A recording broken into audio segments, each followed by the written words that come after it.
Buenos días a todos. Estamos en el último evento dedicado al proyecto China y la rivalidad entre las grandes potencias en América Latina, una serie de jornadas que se habían dedicado a discutir, a hablar sobre China, sobre la presencia de China en América Latina y posibles repercusiones para España. Como sabéis, es un proyecto financiado por el Ministerio de Exteriores de España y aprovecho una vez más la ocasión de agradecer al Ministerio por este apoyo económico a este proyecto de la Fundación FAES.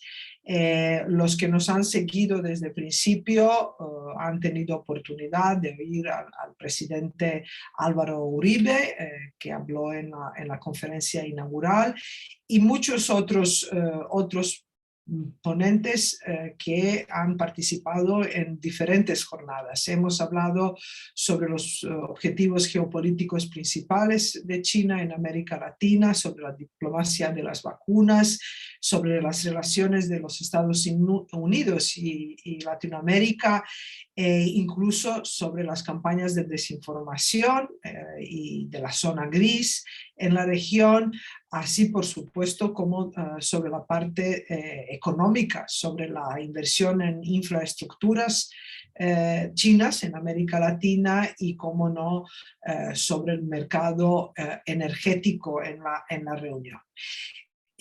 Hoy vamos a hacer una clausura, una clausura, si se puede usar esta palabra, improvisada, porque es un tema que es inagotable prácticamente, pero hoy nos vamos a dedicar a posiblemente repetir algunas de las cosas que se han dicho durante estas jornadas sobre posibles repercusiones para España en América Latina.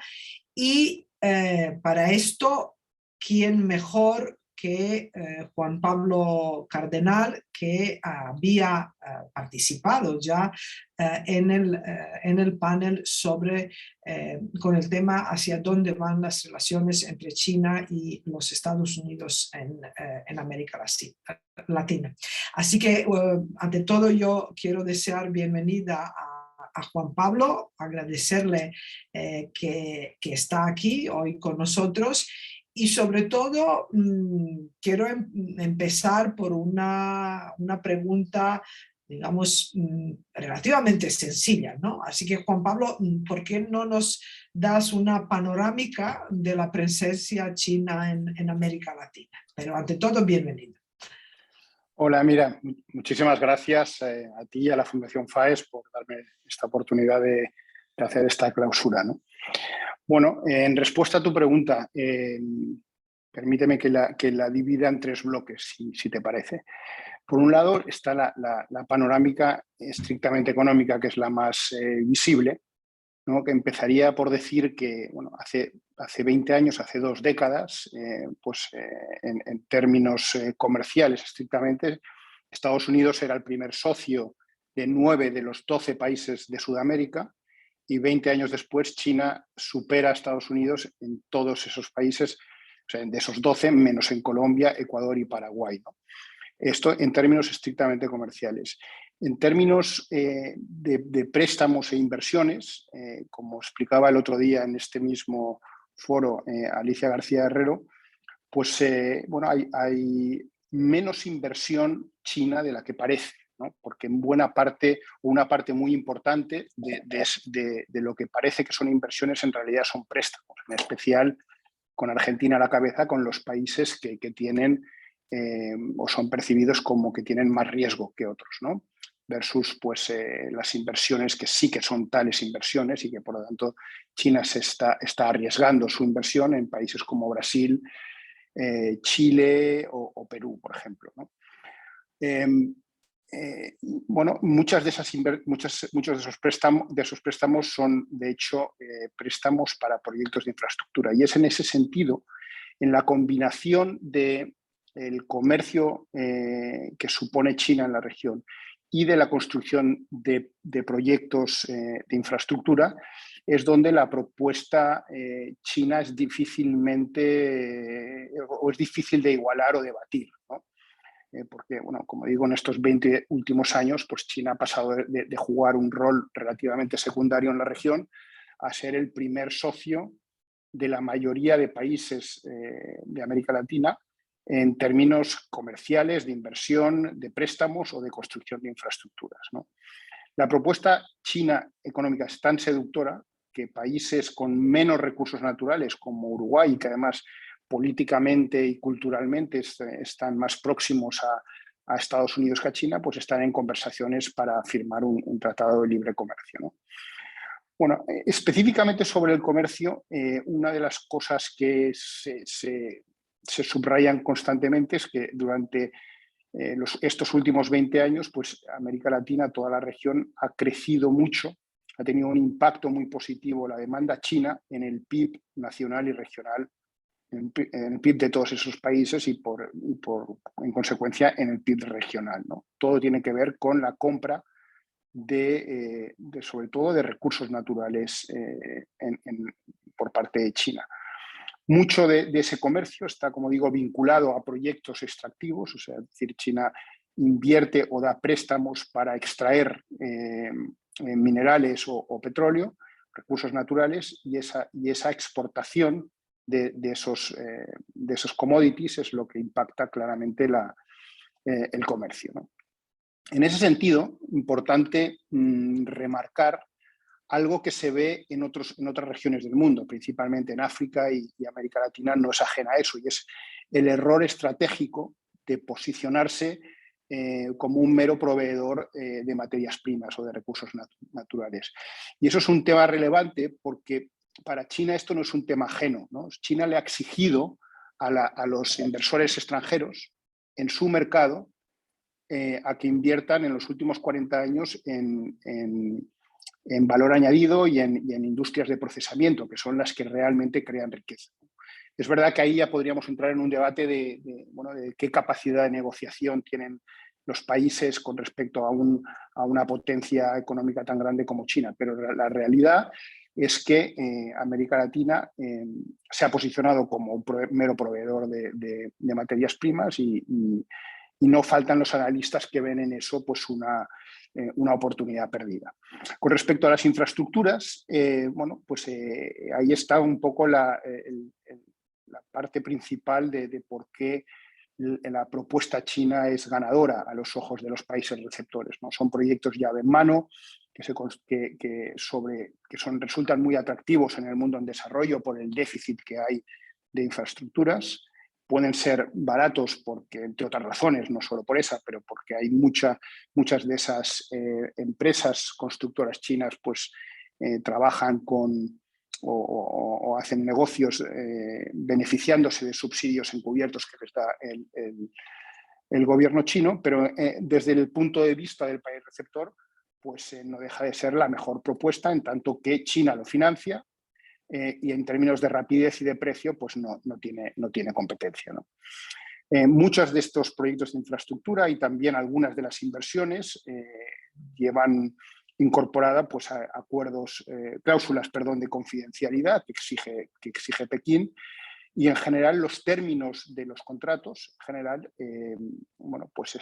no hay transparencia al respecto, y a veces cuando se han hecho públicos pues se han visto que son contratos no siempre favorables a los países receptores. En cualquier caso, quizá lo más visible, aunque desde un punto de vista macroeconómico no es tan evidente, pero yo en concreto, que he hecho mucha investigación sobre el terreno en muchos países del mundo, siguiendo precisamente ese tipo de proyectos sobre el terreno, una de las cosas que se repite con frecuencia, y no me gustaría dar ahí una respuesta lineal, ¿no? O sea, no sería justo decir que todos esos proyectos hay que verlos en clave negativa ni todos en clave positiva, sino que depende de cada país, depende de cada empresa, de la cultura corporativa de cada empresa estatal china, y depende de cada proyecto realmente. Es verdad que los proyectos extractivos y de construcción, que es donde China está más involucrada, son dos sectores tradicionalmente problemáticos, ¿no? Pero la realidad es que sobre el terreno, y ahí hay un desfase entre la retórica oficial china, ¿no?, que habla siempre de esa alianza o de esos negocios ganador-ganador, win-win, y luego cuando vas sobre el terreno, los que realmente más deberían estar beneficiándose de muchos de esos proyectos, pues ves bueno, pues no voy a decir una antipatía, pero sí pues hay muchas quejas con respecto a esos proyectos chinos, ¿no? ¿Y por qué es eso? Pues porque muchos de esos proyectos, al igual que ha ocurrido en China durante los últimos 40 años de modernización china, son proyectos que se hacen de acuerdo al modelo de desarrollo chino. Es decir, poniendo el acento en la eficacia y en la rapidez y no prestando atención al impacto social, medioambiental o a las condiciones laborales que hay detrás de esos proyectos. Por lo tanto, ¿quién se beneficia realmente de esta relación entre China y América Latina, ¿no? Hablamos de esa relación win-win que dice la retórica oficial china, o es China el verdadero ganador. En mi opinión, con todos los matices que se quieran, yo creo que claramente el ganador de esa relación es China, ¿no? Primero, porque cubre una necesidad estratégica que tiene como país, ¿no? China no necesita en muchos países, de hecho están invertidos en muchos países donde otros inversores internacionales no invertirían por el riesgo que tendría esa inversión, ¿no? China sí que lo hace porque tiene la necesidad estratégica de garantizarse su suministro futuro de recursos naturales, ¿no? No nos olvidemos que los recursos naturales alimentan dos de los motores de la economía china. Uno es la urbanización de China, cientos de millones de personas que en las últimas décadas se han trasladado del campo a las ciudades. Las ciudades se han creado desde cero o pequeñas ciudades se han convertido en megaurbes, y eso obviamente se requiere de muchas materias primas. Y otro de los motores de la economía china es obviamente la fábrica del mundo, también muy dependiente de los recursos naturales. Por lo tanto, eso es una de las explicaciones de por qué China va al extranjero y en concreto al mundo en desarrollo y América Latina en busca o para garantizarse ese suministro de recursos naturales. Lo que pone sobre la mesa son préstamos condicionados, ¿no? Y ahí es otra razón que explica por qué el gran ganador es China. Son préstamos que condiciona a que se contraten las obras con empresas estatales chinas, a que se compren equipos, materiales y tecnología chinos. Y en algunos casos, aunque eso no es tan evidente en América Latina, pero sí en otras regiones como África, muchas veces intentan que los contingentes de mano de obra también provengan de China, ¿no? Eso no quiere decir que los países receptores no se beneficien. Obviamente se benefician en términos de fiscales, ¿no? De regalías fiscales, en términos de empleo, aunque hay mucha controversia con la calidad del empleo, en cuanto a las exportaciones o, desde luego, la propia construcción de las infraestructuras, ¿no? Muchas de ellas, por cierto, infraestructuras que son para sacar los recursos naturales de los lugares donde son explotados. Otra cuestión que es preocupante es la llamada trampa de la deuda, se llama la trampa de la deuda, cuya consecuencia más drástica sería pues, eventualmente una pérdida de soberanía. Pensamos en países como Venezuela, por decir alguno. Y en cualquier caso, el tema que a mí me parece que es más sangrante, es el que yo más conozco y de hecho el más desatendido muchas veces, es el de los efectos secundarios de esas inversiones, ¿no? Y eso tiene que ver pues fundamentalmente porque en China no hay nada parecido a unos contrapesos, no hay una sociedad civil como se entiende en el mundo democrático, el imperio de la ley no tiene la fuerza que puede tener pues, en el mundo anglosajón, por decir algo. Las instituciones, digamos que no hay un incentivo en China para someter a escrutinio la actuación de sus empresas estatales en el extranjero. En los países receptores pues pasa no exactamente lo mismo, pero ahí en muchos países de América Latina pues las instituciones no tienen la fortaleza de otros países y en ese contexto donde es difícil someter a escrutinio la actuación de las empresas chinas y de las empresas que financian, pues eso espolea de alguna manera o alimenta los abusos y los excesos de esos proyectos a nivel local, ¿no? Es un fenómeno silencioso, pero es un fenómeno que se puede revertir, ¿no? Y ahí tenemos dos ejemplos muy claros, en Australia y en Canadá, dos países del mundo desarrollado con un buen imperio de la ley, con una sociedad civil muy activa y con instituciones fuertes. Pues China está invertida en los sectores de los recursos naturales en ambos países, de hecho es el primer inversor en el sector minero de Australia y sin embargo se adapta. China es una de las características de su presencia en el extranjero, de su actuación en el extranjero, es que se adapta a las situaciones locales. Y ahí, pues básicamente hay que decir que las empresas chinas sí que cumplen la ley. No es el caso en algunos países de América Latina. Este es el primer bloque. El segundo bloque me gustaría hablar en ese contexto que acabo de describir, del déficit de conocimiento que hay en América Latina con respecto a quién es China, ¿no? y quién es el interlocutor. Hay claramente una relación asimétrica que está provocada por la influencia económica que tiene Pekín, que acabo de describir, y por otro lado por el déficit de conocimiento general que hay de China, de su historia, de cómo fue su proceso de modernización, de su capitalismo de Estado, de su sistema político, del funcionamiento de sus instituciones, del modus operandi del Partido Comunista, etc., ¿no? Yo siempre me gusta decir que la primera simetría que funciona en favor de China es que China nos conoce mucho más a nosotros que nosotros a ella, ¿no?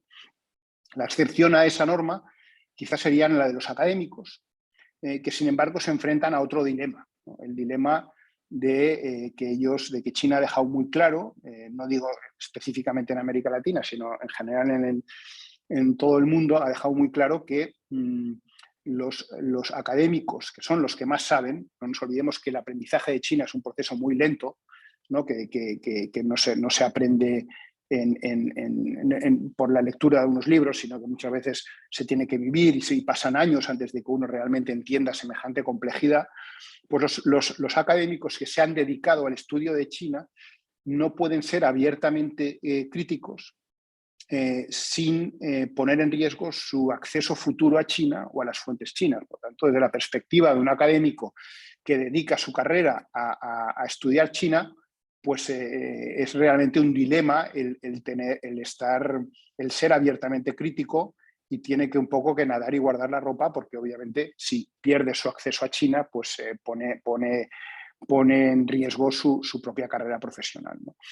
En general, fuera de estas bolsas o grupitos pequeños de personas que realmente saben sobre China, el resto tiene una imagen muy estereotipada en América Latina sobre China, normalmente vinculada a las áreas, o sea, a cosas muchas veces anecdóticas, pero en clave positiva, ¿no? Los millonarios chinos, cómo China ha pasado de la pobreza del maoísmo a ser la segunda economía del mundo, etcétera, y muchas veces en comparación también con su actuación con lo que ha hecho Occidente y en concreto Estados Unidos en la región, que eso es algo que tiene mucho recorrido en América Latina, pero eso no quiero decir que obviamente hay muchas de la actuación occidental y en concreto de Estados Unidos en la región, pues hay muchas cosas perfectamente criticables, pero yo no creo que eso haga mejor el modelo chino, ¿no? Que es un modelo que no pocos analistas consideran que tiene tintes claramente de neocolonialismo, ¿no?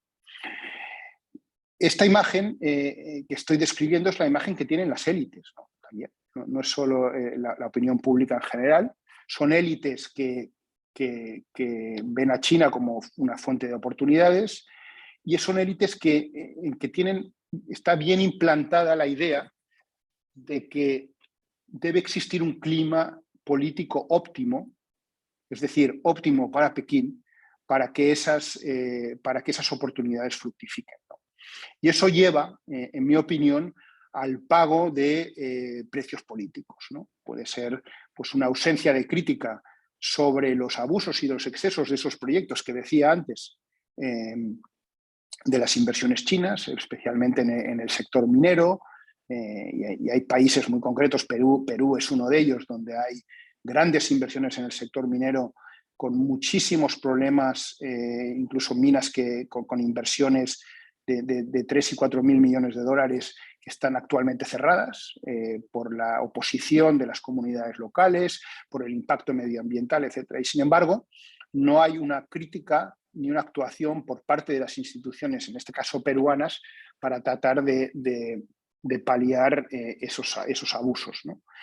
También hay una ausencia de crítica en general, y eso no es exclusivo de América Latina, sobre la situación de los derechos humanos en China, sobre la situación de los uigures en Xinjiang, el Tíbet, la asimilación rápida de Hong Kong, etc., ¿no? Todo eso está como fuera de agenda, incluida la Unión Europea, debo decir, ¿no? También, cuando hablo de precios políticos, hablo también de aceptar la falta de transparencia, de aceptar la falta de reciprocidad. No podemos olvidar que China se beneficia de la apertura de nuestro sistema político y económico. Pueden entrar prácticamente a invertir en todos los sectores sin apenas restricciones, desde luego en Europa, donde no tenemos ni siquiera un organismo que someta a escrutinio, como sí existe en Estados Unidos, pues las inversiones foráneas por cuestiones de seguridad nacional. Y sin embargo, esos mismos inversores extranjeros en China, pues hay sectores que están abiertos a la inversión extranjera, otros están protegidos y otros están restringidos, ¿no? Hay una falta clara de reciprocidad que se le podría exigir a China.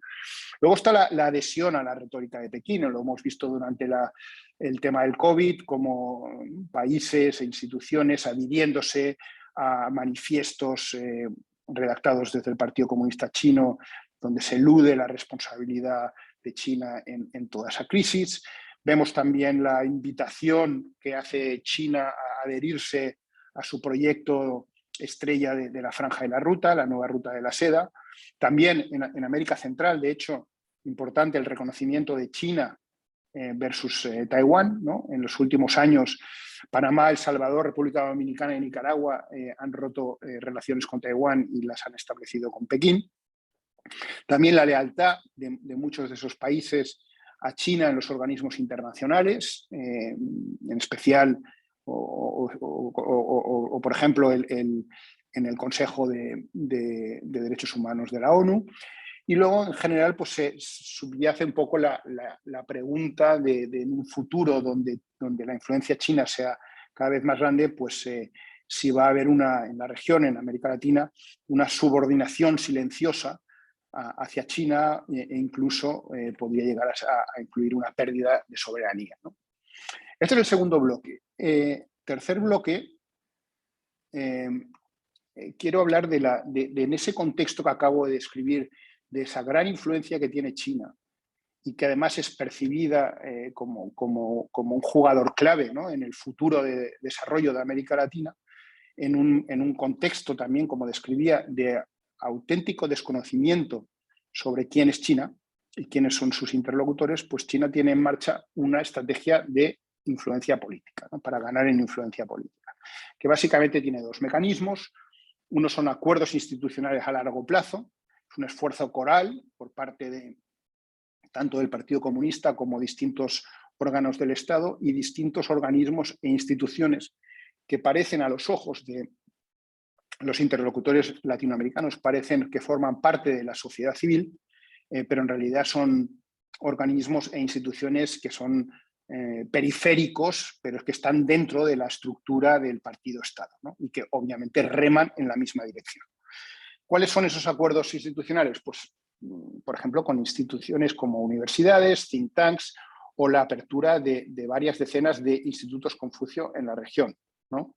En algunos países, como Estados Unidos, se han ido clausurando precisamente por las suspicacias que levanta la actuación de estos institutos, ¿no?, que tienen el objetivo de promover la cultura china, pero como se ha documentado, pues te hacen bastante más que eso, ¿no? Con esas universidades y con esas instituciones académicas se firman, pues, acuerdos a largo plazo, como digo, que incluyen seminarios convenientemente tematizados, por ejemplo, alrededor de la Ruta de la Seda. Incluyen proyectos de investigación con universidades latinoamericanas en los que China, en tanto que financia esos proyectos, pues marca la agenda de lo que se investiga y lo que no se investiga, y lo que queda fuera de, por ejemplo, los temas sensibles y los temas que para el régimen son tabú. Y luego también el programa de becas, ¿no? Que es un tema realmente importante. De hecho, en la cumbre de la CELAC de diciembre de 2021, China anunció que entre 2022 y 2024 va a conceder en la región 5.000 becas y 3.000 capacitaciones. Ahora hablaremos en un momento de lo que significan las capacitaciones en la mentalidad del régimen chino. Aparte de universidades, think tanks y institutos Confucio, tenemos los acuerdos con medios de comunicación, ¿no? Acuerdos para coproducción de contenidos, para compartir contenidos, para que emitan contenidos producidos por medios de comunicación chinos en los medios de comunicación latinoamericanos. No hay que caer en la tentación, como hacen algunos, de creer que eso es una contribución al pluralismo informativo. Para nada. Esto son contenidos normalmente producidos por los medios chinos que, como todos sabemos, no son medios plurales, ¿no? Sino que son medios o instrumentos de propaganda del régimen. De hecho, hace unas semanas la CGTN, que es la principal televisión china que emite en el extranjero, en América Latina, obviamente en español, firmó un acuerdo con 30 medios de América Latina, abro comillas, para mejorar el entendimiento, para profundizar en la cooperación, en la cohesión y en el consenso mediático, ¿no? Y son medios que tienen con este acuerdo que deben desempeñar un rol en el desarrollo de la amistad, abro y cierro comillas, entre China y América Latina, ¿no? Todo esto, en mi modo de ver, son eufemismos para básicamente transmitir el relato que China quiera. Al final, China lo que está buscando es monopolizar el discurso sobre la China actual y silenciar las críticas y los asuntos sensibles. Otros acuerdos institucionales también quizá más informales, pero en algunos casos no tan informales, es con partidos políticos, ¿no? Una cosa que está un poco fuera del radar, pero que envuelto en una retórica de amistad, ¿no? Y no podemos olvidar que en la cultura política china la amistad no es desinteresada y no es personal, sino que es estratégica. Pues alrededor, envuelta en esa retórica de amistad, pues el Partido Comunista, y fuera de radar, pues tiene múltiples encuentros con partidos políticos de América Latina de toda ideología. Debemos decir, históricamente eran con los partidos comunistas, incluso pues hay una cierta afinidad con los partidos de izquierdas de la región, pero esos encuentros se producen también con partidos de derechas. De hecho, yo fui el autor de un informe que se publicó hace año y pico sobre la diplomacia del Partido Comunista Chino en América Latina y contabilicé 326 encuentros diplomáticos partidistas entre 2002 y 2020. Eso son mucho más que lo que pueda estar haciendo otro país, pero lo importante es que hay que entender esa cifra como un número, como una cifra de mínimos, ¿no? Porque no hay fuentes sobre eso. La fuente principal es la propia web del Partido Comunista Chino, el Departamento Internacional, y obviamente yo he sido capaz de encontrar encuentros que han sido publicados en la prensa local de distintos países que no habían sido recogidos en esa web del Partido Comunista. Entonces, como cifra de mínimos ya es bastante importante, pero lo más probable es que esa cifra sea mucho mayor, ¿no? Son encuentros informales que envueltos en toda la parafernalia china y todos los aspectos formales, pero donde China tiene un objetivo que ahora veremos, de entablar pues, la relación personal con esos representantes políticos, de transmitir su visión del mundo, etc., ¿no? Ejemplo de esto, porque esto es una cosa que lo ha hecho siempre el partido, pero que parece que se ha impulsado con Xi Jinping, es en diciembre del 2017 fueron invitados a Pekín 300 representantes políticos, representantes de partidos políticos de 120 países, ¿no?, que participaron de ese evento, en el que al final se firmó pues un manifiesto, obviamente redactado en los términos del propio régimen de Pekín, ¿no? Luego hay otro tipo de acuerdos con otros jugadores, como decía antes, son asociaciones, cámaras de comercio, asociaciones de amistad, que como decía antes son percibidos por los interlocutores latinoamericanos como que forman parte de la sociedad civil, pero en realidad forman parte de una estructura más periférica, pero dentro del partido-estado.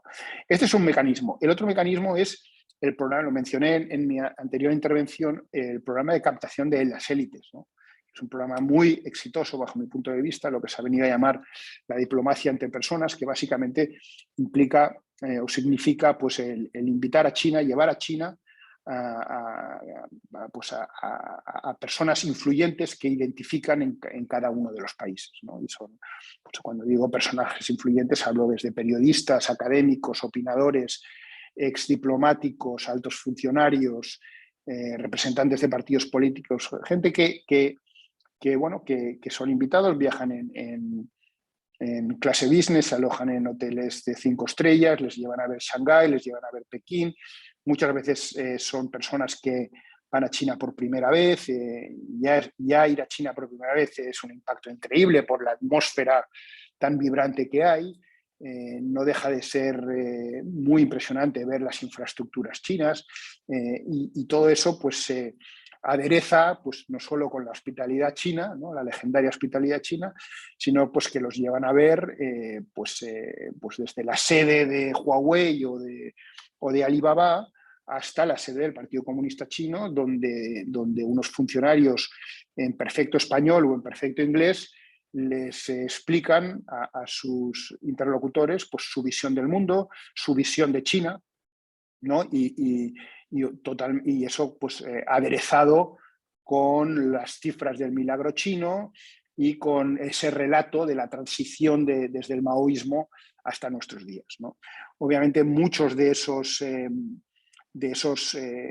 interlocutores latinoamericanos y de otros países pues vuelven a China, vuelven a América Latina pues bastante hipnotizados, ¿no?, por todo el input que han recibido. Obviamente no son, les enseñan la parte que les interesa, ¿no? Hablaba antes de que una parte de esos viajes son personas que van a hacer capacitaciones, ¿no? Hablaba antes de la palabra capacitación. Bueno, en nuestra cultura una capacitación implicaría pues, un cierto nivel de competencia en algo, ¿no? En el caso que nos ocupa, de lo que hablamos es de exponer a todas esas personas influyentes a la propaganda del régimen. Es obvio que mucho de lo que les explican es así, pero no les explican la otra cara del régimen, ¿no? Entonces, en tanto que tienen un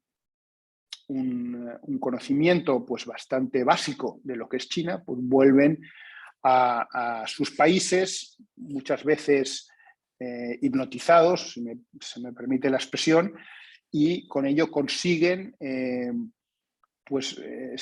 Partido Comunista, el régimen chino, lo que consigue es muchos de sus objetivos, ¿no? Por un lado, atraer a esas personas influyentes a la causa del Partido Comunista, conseguir que esas personas se conviertan a través de sus tribunas, de sus participaciones en eventos públicos o privados, pues se conviertan en divulgadores de la visión que tiene China, que tiene el Partido Comunista de China y del mundo. También tener una red de aliados en la región y un entorno amable, neutralizar, y eso es muy importante, la mala imagen que tiene China en determinados ámbitos, que según Pekín pues es una mala imagen que proyectan los medios de comunicación occidentales, que tendrían el propósito de arrinconar a China y de promover los valores occidentales. Y también neutralizar esa idea de que China es una amenaza para la comunidad internacional, ¿no? Al final lo que hacen con ello, y lo consiguen creo yo, es monopolizar el discurso sobre la China actual. También les permite con todo ello estar cerca de las personas que toman las decisiones en cada uno de estos países. Sirve también para apoyar los objetivos de la política exterior de China y, no menos importante, sirve también de legitimación del Partido Comunista y para la promoción de su sistema autoritario, ¿no? Ya termino. En respecto a esto último que digo, ¿no? Es un tema que además yo he seguido, cuáles son las narrativas, ¿no? El relato que ahora que China al final viene ha ido cambiando el relato. Yo creo que desde el año 2008, con la crisis financiera global, pues ya China empezó a cambiar el relato y desde entonces pues creen que su sistema político es superior, ¿no? O sea, ellos creen que el sistema político es superior en cuanto a su eficiencia y también que es moralmente equivalente a las democracias, ¿no? Y desde la pandemia, desde los 2 últimos años, dos de las narrativas estrella de los medios oficiales chinos son: uno es cómo China ha logrado gestionar la crisis del COVID mejor que nadie, gracias a las virtudes de su modelo, y por otro lado, cómo ese modelo ha servido también para triunfar en el objetivo de erradicar la pobreza. Yo cuestiono la veracidad de ambas cosas, ¿no? Sobre todo en el tema de la erradicación de la pobreza, porque se utilizan unos baremos del Banco Mundial para países de bajos ingresos, y China no es considerado un país de bajos ingresos, ¿no?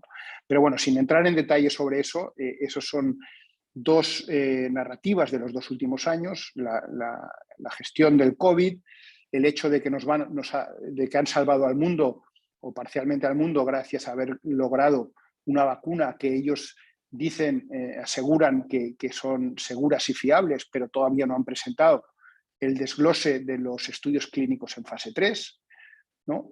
Pero la verdad es que han conseguido pues transmitir no solo que se hable poco de la responsabilidad que tiene China, no digo en la creación de ese virus, sino en el encubrimiento, que fue clave para que una epidemia local se convirtiera en pandemia global, pero también pues, tanto este tema del COVID como en la erradicación de la pobreza en América Latina tiene un recorrido fabuloso, ¿no?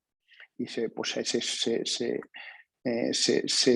esas dos narrativas, sobre todo la de la pobreza, entran en los medios de comunicación latinoamericanos con muy poca resistencia, ¿no? Porque nadie realmente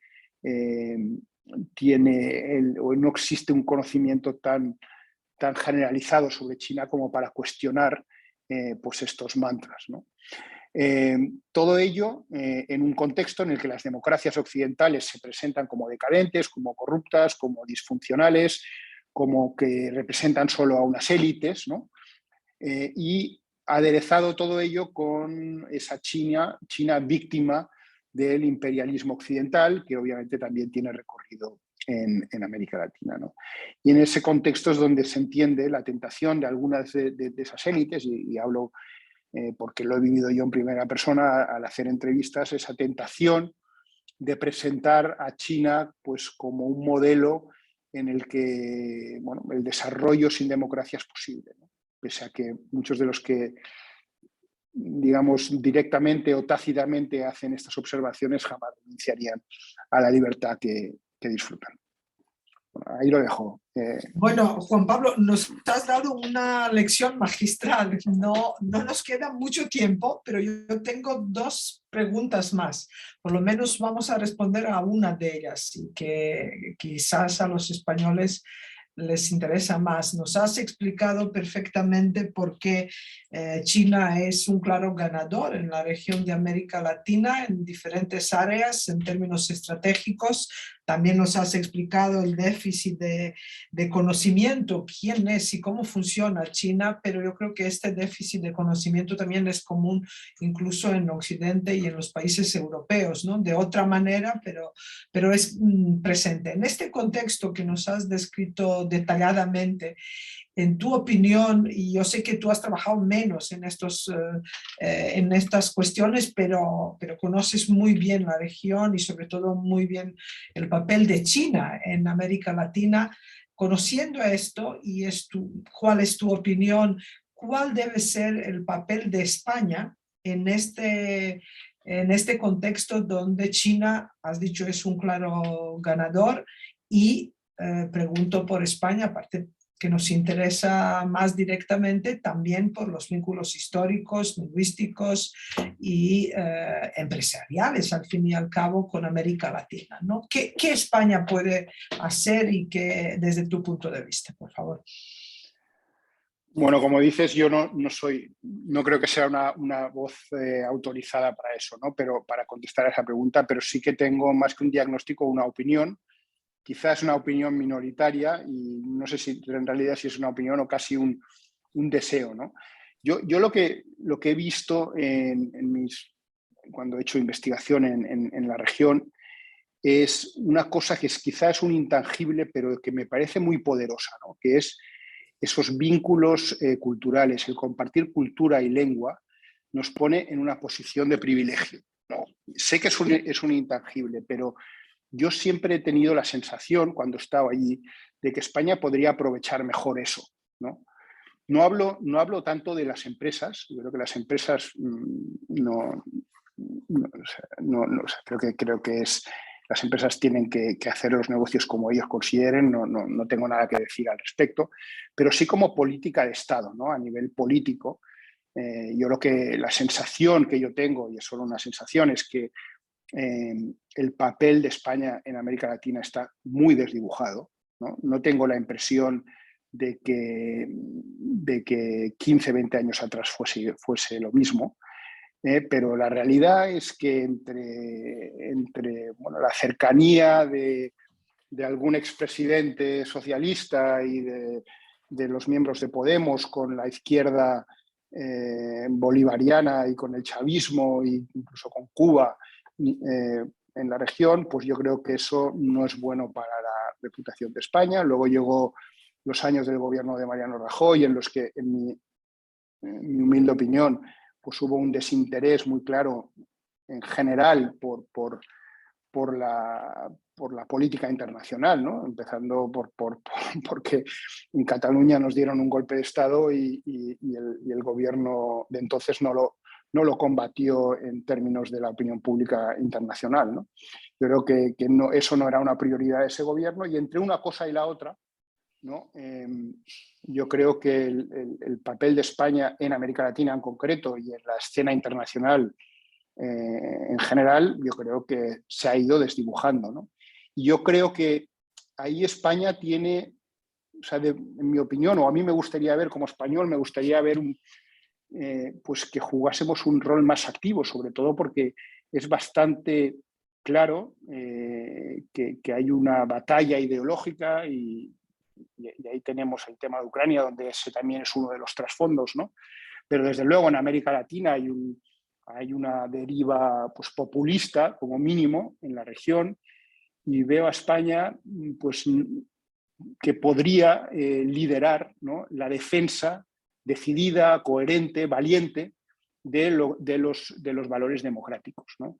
Y yo creo que eso pues, se puede hacer con la finura necesaria como para no provocar pues que eso suponga, o sea, que sea más una política de Estado, ¿no? No tiene que ser partidista, sino una política de Estado en el que España, lo que España tenga que decir con respecto a lo que pasa en la región, que sea, que sea tenido en cuenta, ¿no? Y para eso creo que hay que tener esa política, y creo que es una oportunidad el poder presentarnos como un país que defiende los valores en los que teóricamente creemos, ¿no? que son los valores democráticos, etcétera, ¿no?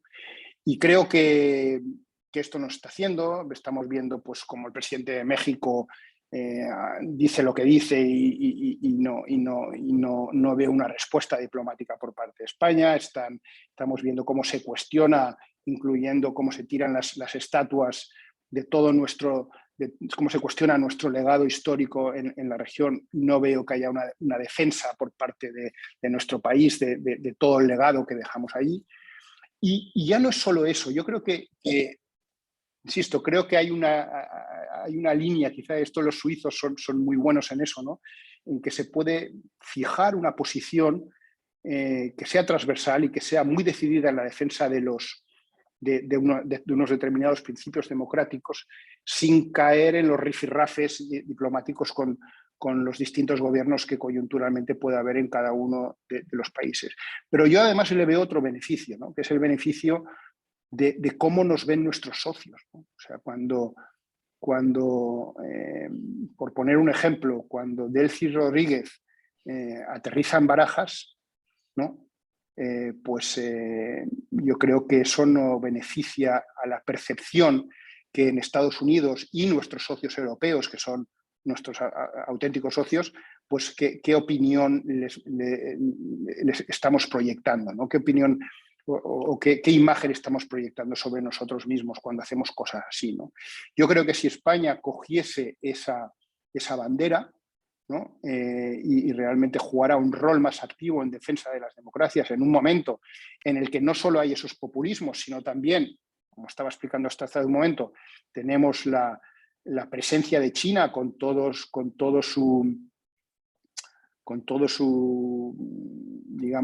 aureola autoritaria, pues España ahí tiene la oportunidad de posicionarse delante de sus socios europeos y estadounidenses como los que lideran eso. Y además en un contexto, y vuelvo al principio, en un contexto en el que es culturalmente afín a nosotros. Sí. Y ahí creo que España tiene una oportunidad y a mí me encantaría verlo. Bueno, puedes estar seguro porque uno de los objetivos de este proyecto es, en el informe final, en la memoria justificativa del proyecto, es dar ciertas recomendaciones a nuestro Ministerio de Exteriores sobre cuál debería ser el papel de España. Así que puedes estar seguro que estas por lo menos llegarán por escrito al Ministerio. Luego veremos qué hay y qué puede hacer. Nos quedan 5 minutos y como no, yo creo que aquí entró dos debates y tú mismo has mencionado a Ucrania. Es imposible hoy en día, o mejor dicho, las últimas 3 semanas por lo menos, de los que ya dura la invasión de Rusia de Ucrania, es imposible evitar el tema de Ucrania y sobre todo gran cuestión aquí es la posición china sobre la guerra de Ucrania. Es un tema complejo, tenemos 5 minutos para una respuesta. Sé que es poco tiempo, pero por favor si nos puedes dar, pues bueno, por lo menos unas claves, las más importantes. Gracias. Bueno, es complicada esa pregunta porque nadie sabe realmente la respuesta, ¿no? A mí me gusta lo que se escribió uno de los académicos del Instituto Elcano a propósito de esto. Él hablaba de contorsionismo diplomático chino, ¿no? Porque está tratando de navegar entre dos aguas. Yo creo que esta percepción de neutralidad es una neutralidad impostada, ¿no? Está en un equilibrio casi pues insostenible, ¿no? Que parece equidistante, pero creo que tácitamente apoya a Moscú, ¿no?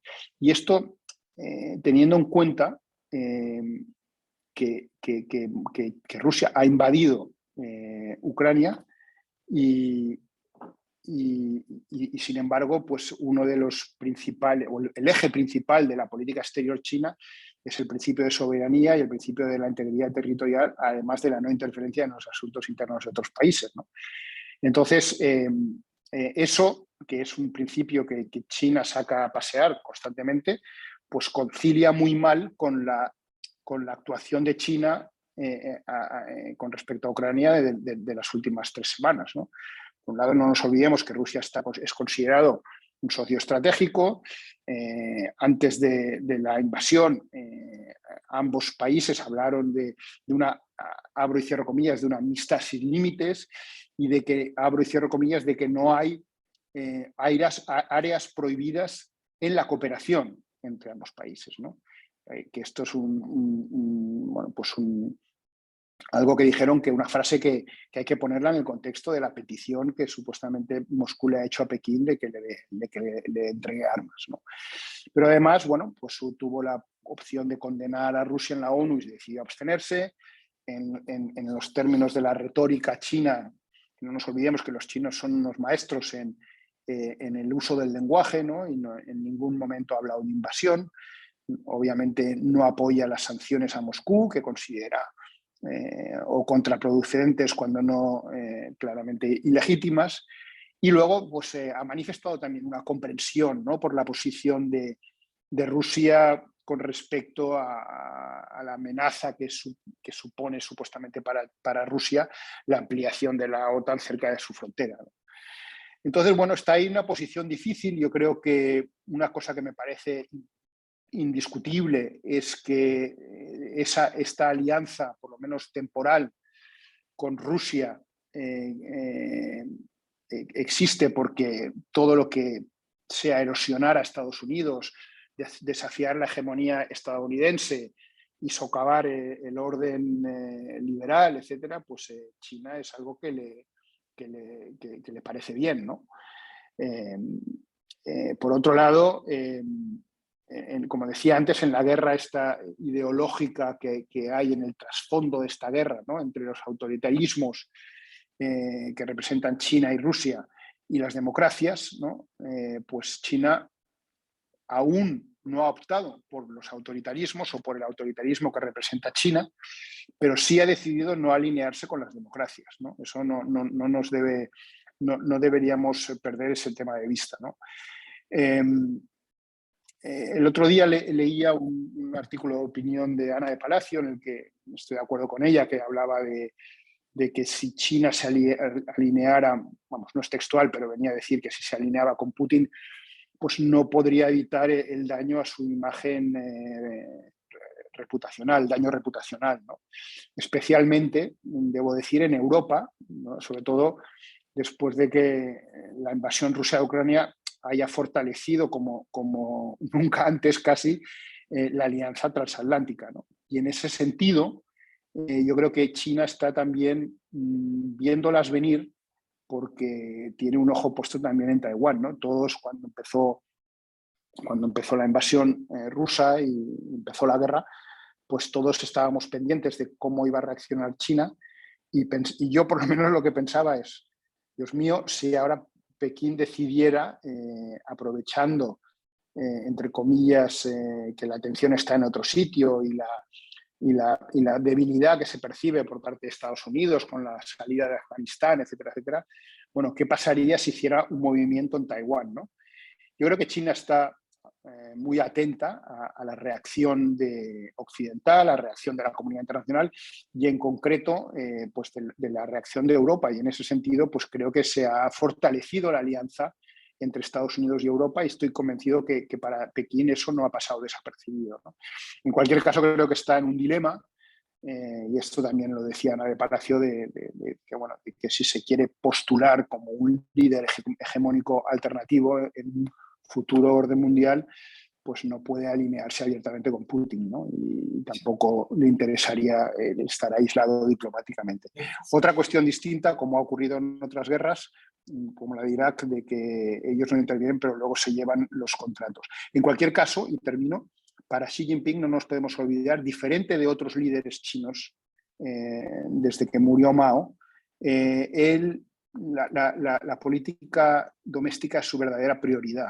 No es como otros países, hay como otros mandatarios, los anteriores, Hu Jintao y Jiang Zemin, en el que para ellos la respuesta de la comunidad internacional era importante. Yo creo que en el caso de Xi Jinping es distinto. Para él su prioridad es lo que pasa en la China doméstica, controlar todo el tema de Internet y de lo que pasa en Xinjiang, lo que pasa en Hong Kong.